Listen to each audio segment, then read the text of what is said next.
Happy Sunday, everybody. We volunteered at an elephant park for a full week in Thailand, and we're going to tell you all about it. Stay tuned. We're Chris and Steve, an early retired couple who sold everything to travel the world full time. We share our nomad life, hikes, and vegan eats. Grab our book, 2 Carry-Ons and a Plan on Amazon, and follow us on social. Subscribe to catch our video every Sunday. Where are we? We are just north of Chiang Mai in Thailand at Elephant Nature Park, and this is an on-location video that we're doing for you. We're so excited. We're going to be here for about another day. We've been here all week long and just dying to tell you about what it's been like to volunteer here in this beautiful place taking care of elephants. So why don't you tell us a little bit about the nature park? So first of all, shout out to Gretchen and Jeff and our friend Shailene. All of the 3 of them recommended this place, and we were really concerned about volunteering at an elephant refuge because we want to make sure not only did they walk the walk, but they talk the talk, or talk the talk and walk the walk, and it was a legitimate refuge. And so for us, a legitimate refuge was a place where the elephants were not trained to be ridden, or we're being bathed by the tourists, or we're being fed or touched. Performing for tourists.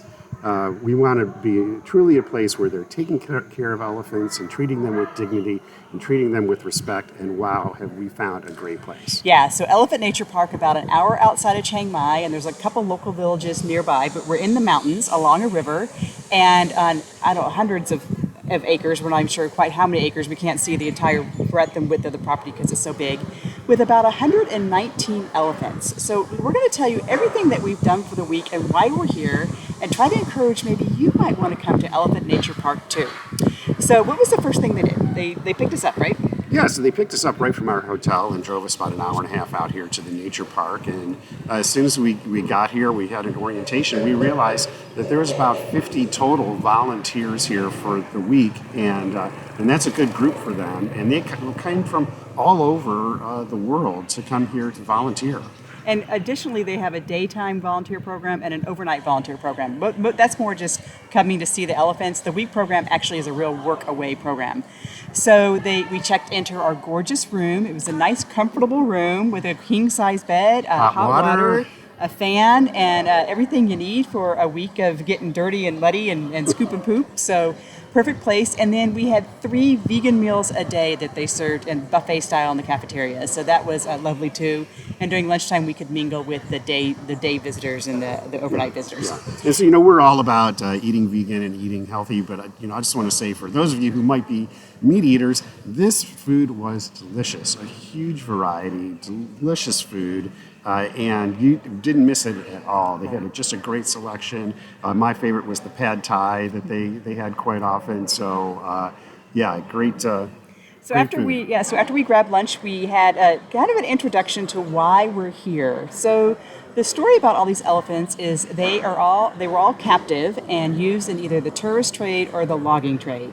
They were probably captured as babies and then literally beaten into submission and fear in order so that they would perform the tasks necessary, like dancing or riding or standing still to have water thrown on you or painting, all these different things that elephants we've thought of traditionally, especially in the circus.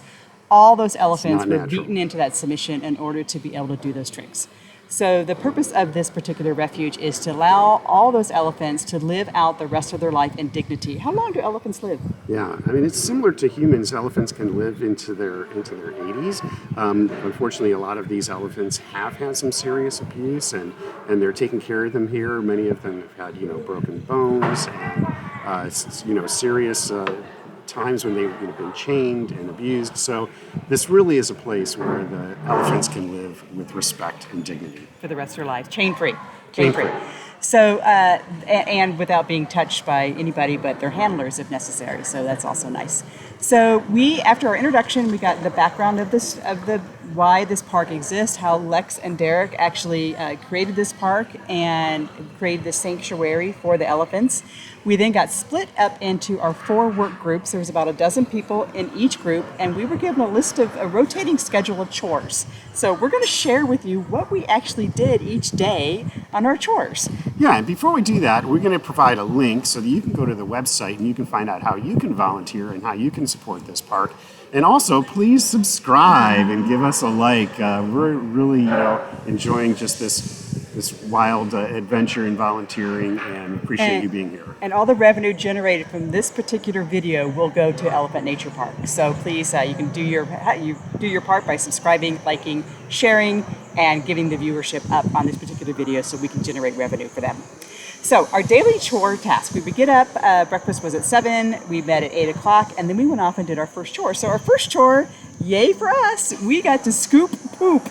So at night, during the day, the elephants range and roam throughout the property. But at night, because elephants are family members, some of the family members don't necessarily get along with other family members. So at night, they put them in their enclosures, their chain-free enclosures where they can move about. They're really large, and the elephants aren't necessarily, confined in an area. They feel safe there, and you might see some of the elephants, behind us that are roaming around during the day. They go down to the river. They meet in their groups. Or they go to their mud pit, or they have their lunch or whatever. They get snacks. They're just they're just enjoying their day. So at night they go to their enclosures. They lay down, they sleep, and they poop. So the next morning, the crews come. Us being the crews, we come through and we scoop up their poop. Big old poop. Doesn't smell generally. It's basically just it's vegan poop. It's leftovers from bananas and corn. They eat a lot of corn stalks, bananas, rice, watermelon, potatoes, cucumbers. Yeah, banana leaves, stalks, corn. And that's what the poop's made out of. So we scoop the poop, and then we finished the chore for the day, went and had lunch, and then... And none of the chores were really that difficult or that challenging. It was only, an hour and a half or 2 hours, yeah. Typically about an hour and a half in the morning and an hour and a half in the afternoon. Plenty of time to rest, plenty of time to enjoy the nature and enjoy the surroundings. And then in the afternoon, you either had another chore or you got the chance to walk the property and do an elephant walk. So a couple times we got a chance to walk the whole property with one of the mahouts or one of the volunteer coordinators or the owner, and we would go around to the different elephants and get all the backstories of the elephants. Are there just elephants here? No, there's not. There's also horses, cows, buffalo, ducks, pigs, cats and dogs. Rabbits. And the majority of the animals, not the dogs and cats, but the other animals were all rescued from the slaughterhouses. So those live here and they roam around as well. And then they have about 2,000 cats and 1,000 dogs. Most of those were rescued from the flooding in Bangkok in 2017, I think it was. And those were rescued animals that were brought here. Now, of those, with the dogs, there's probably 30 or 40 dogs that have hip and leg problems that are in wheelchairs.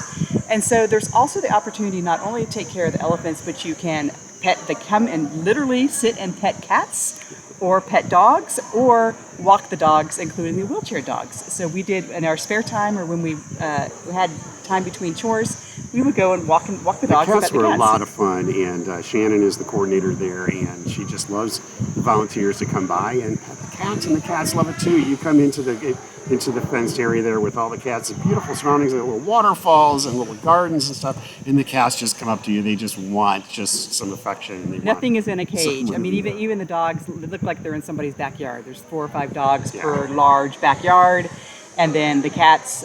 There's more cat houses than I think I've ever seen, but it's all outdoors. So if you're allergic to cats, I'm allergic to cats, and I had no problem just going to the cat kingdoms and petting. Yeah, so did we just scoop poop? No, we did not. So back to the elephants. So the next day we worked on the fire break. So as you guys know in Thailand, or you might not know, and you can actually see the air quality here, there is fire season, and it's this time where not only does the jungle burn, but also the local farmers burn their fields for turning the fields over. Yeah. So February and March, the air quality is bad, and it's just a fact of life here. But part of that is they do have a fire break around the property as part of their evacuation plans and safety plans for the security of the animals.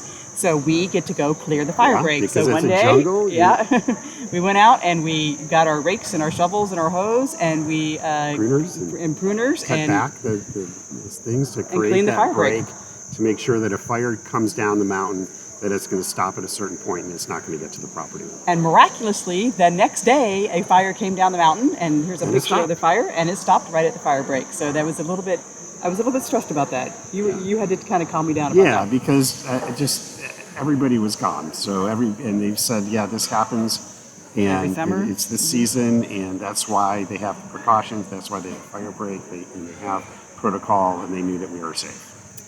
Right. So then, so the next day, the next two chores were really a lot of fun, and we've got one of the elephants trumpeting back here. Don't know if you can hear it, but the next day we got to make elephant cakes. So we went into the elephant kitchen and got to make these giant platters of an elephant birthday cake with the rice and the bananas and the cucumbers and all the ingredients we've mentioned before. We made these big cakes. And then we took them out to the special elephants for their birthdays or whatever, and they got to eat the cakes in front of us. So if you would like to maybe buy a cake as a birthday gift or an anniversary gift or some sort of gift for somebody, you can go to the website and buy a cake, and the volunteers make it. And they actually, I think they put names and things on Yeah, them. they make a big production out of it. They video it, and they, making it and giving it to the elephant, and so you can see how the elephant gets to enjoy the special cake that was made just for them. And some of it is really for important reasons, because a lot of these elephants are quite old. They don't have teeth. They don't have the digestive system to adjust things like corn stalks, and so they need a whole banana. Yeah, a whole bunch of bananas. So they have a special diet, and that's a lot of what we were doing, is helping make sure that all the elephants are taken care of.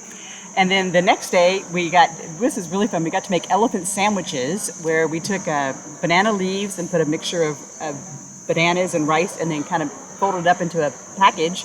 And then those are given to the older elephants that just don't have any teeth and can't eat some of the tougher roughage that they're fed. So a lot of fun there. And then one day we did kind of it was an important field trip, a sad field trip. We went to the nearby elephant camp. We're not going to tell you the name of it, but we went to a nearby elephant camp that had traditionally been a trekking camp. And during COVID, a lot of the elephants, they didn't have the staff and the money because the tourism industry died. A lot of the elephants were put in pretty bad shape. And so the Elephant Nature Park made a partnership, or made a relationship with the local camp, and now they are going to transfer. I'm not quite sure if they're buying or transferring or donating or whatever. They're going to transfer 33 of the elephants from the nearby camp over to the Elephant Nature Camp. So in response, the Nature Camp has been sending volunteers over there to help out as well. And so we went over to that camp and helped with the poop cleanup as well, and saw a traditional trekking camp and the conditions that a lot of those elephants live on. Yeah, it goes to say that this particular nature park is very important in the whole movement to eliminate all of the tourist and all the misuse and abuse of elephants. They really are working on it on a local and on a national level, and doing a great job. So there's many projects they're involved with, not just here at the park, but all around Thailand. Right. There's over 400 elephants on the waiting list to come here. They also have property in Cambodia, and they're rescuing Cambodia elephants, and another property in Thailand where they're also taking elephants there too. But as with any project, it's always a time money problem, and they're doing the most they can, the best they can, to get the elephants out of their terrible working conditions into these positive environments where they can live the rest of their life in dignity. Yeah. So, how much did it cost to volunteer here? I don't know, but whatever it was worth it. How much was it? Yeah, I paid that bill, didn't I? So to sign up for a week to come, you have all your housing, your transport back and forth to Chiang Mai, 3 meals a day times we're here 6 or 7 days. It was $300 a person. That's it. So that's all in with everything that you need. And all you have to do in return is volunteer for about 4 hours a day and enjoy the rest of the time with the cats and the dogs and whatever else, and the elephants, enjoying your time here at the Elephant Nature Park. Yeah, it is considered a donation, but certainly I feel like this is a great facility to stay at. The work wasn't that hard. It was really quite enjoyable. You meet a lot of great people from around the world, and a lot of people that are very passionate about rescuing animals and support for Lots the elephants. of animal lovers here. And I'm looking for an opportunity to come back. I'm trying to decide, can we come back in November, December, to do this all over again, because it was really that enjoyable. I think one of the most impressive things, not only about how well run and sophisticated this operation is, but how much it is an economic generator for the local economy. Most of the food, the rice and the watermelons and the corn, come from the local farmers. They hire all the local people. They hire the local mahouts, which are the elephant handlers. They hire all the families to come in. There's a lot of little businesses going on in the park. You can get a massage. You can buy little art pieces that the people have made, and there's a little coffee stand that's run by people that grow coffee locally, and it's just a gigantic economic generator for both the women and the men in the community, and a real well-rounded operation that is a big part of this part of the area. So Yeah, it's just and lovely.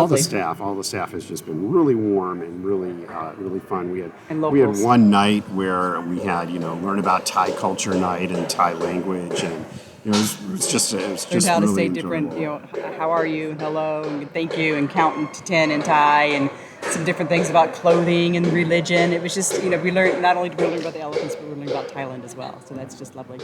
So if you want to see elephants, please find a place that they don't ride them, they don't pet them, they don't the tourists don't feed them, and also they don't bathe them. Bathing in the river is just a learned, trained behavior that the elephants act out. Yeah. That's not natural to have people come and throw water on an elephant. So they do love the water as long as they go in it by themselves on their own reckoning.